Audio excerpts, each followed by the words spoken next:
America నుంచి భారత్కు ఒక కారు దిగుమతి చేసుకుంటే దాని ధర 10 లక్షలు అయితే భారత ప్రభుత్వం 100% టారిఫ్ పన్ను విధిస్తే కస్టమర్ ఆ కారును 20 లక్షలు కొనాల్సి వస్తుంది.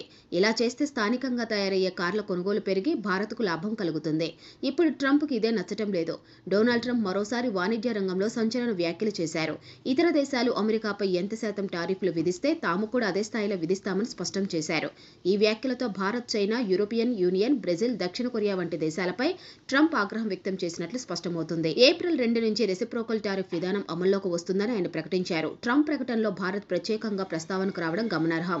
అమెరికా ఉత్పత్తులపై భారత్ 100% టారిఫ్ విధిస్తోందని, చైనా టారిఫ్లు అమెరికా కంటే రెండింతలు ఎక్కువగా ఉన్నాయని పేర్కొన్నారు. దక్షిణ కొరియా మరింత ఎక్కువగా 4 రెట్లు అధికంగా టారిఫ్లు వసూలు చేస్తుందని ఆరోపించారు. ఇతర దేశాలు అమెరికా ఉత్పత్తులను కేవలం ఆర్థికపరమైన ఆంక్షల ద్వారా మాత్రమే కాదు, అనేక రకాల పరిమితుల ద్వారా కూడా నిరోధిస్తున్నాయని విమర్శించారు.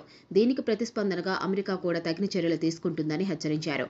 ఇంతవరకు ట్రంప్ తీరును పరిశీలిస్తే ఆయన పరిపాలనలో అమెరికా ఫస్ట్ విధానం మళ్లీ కొనసాగుతుందని అర్థమవుతుంది. స్థానిక ఉత్పత్తిని ప్రోత్సహిస్తూ విదేశీ ఉత్పత్తులపై కఠిన ఆంక్షలు విధించాలని యత్నం చేయడం కొత్తేమీ కాదు.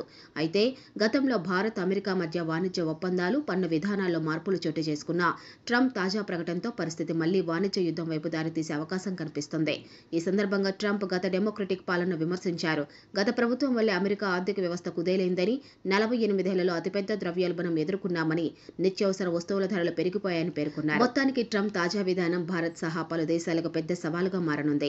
భారత్ ప్రస్తుతం అమెరికాతో మంచి వాణిజ్య సంబంధాలు కొనసాగిస్తున్నా ఈ టారిఫ్ల విధానం వల్ల గందరగోళ పరిస్థితులు ఏర్పడే అవకాశం ఉంది. భారత్ ఇప్పటికే అమెరికా నుంచి దిగుమతులు చేసుకునే వస్తువులపై పన్నులను తగ్గించిందని తెలుస్తోంది.